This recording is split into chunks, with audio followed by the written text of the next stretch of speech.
makadi zvenyu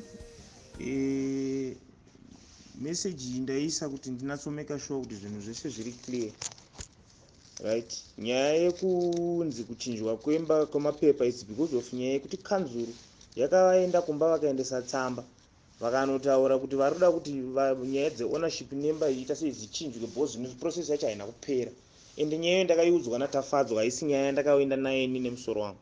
Saka nyaya dzekunzi mukunzi ashona ada kutengesa imba, don't worry, musambotye, ini yangu imba ndichavaka ende ndichatosiyirawo nhaka dzevana vangu. Handina basa nemba yehanzvadzi yenyu sekuru, zvizive izvozvo kuti handina basa nemba yehanzvadzi yenyu.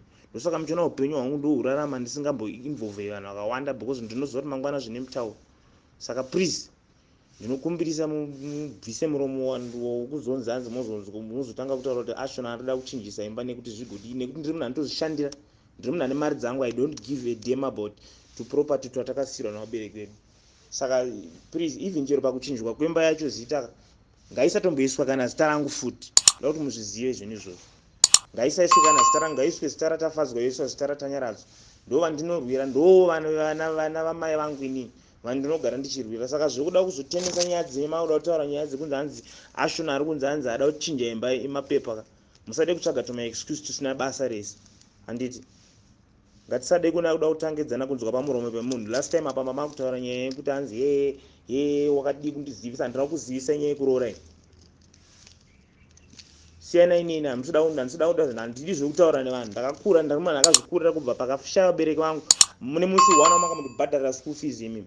Siyanai neni manzo, handida zvekunetsana nemi, handidi zvemutauro nemi. Make sure you stay out of my way. Hamutoziva kuti ndinodyei kana ndorarama sei, kana kuti vana vangu chaivo vanodyei. Saka musade kuuya izvozvo nhasi muchida kundudza zvokupenga izvo. Zvizivei, ndati ndikuudzei message, kana mukada itai yamunoda, kana muda kutaura, kana muda kwamunoda kutaura, but siyanai neni manzwa. Ndosaka muchiona handinetsana nemi because handina daka nemunhu. Ndiri munhu anozviraramira upenyu hwangu, ndiri munhu anozvitsvagira mari yake. Hapana musi mumwe chete wandakambokumbirai mari kuti mundipe mari yesadza imimi.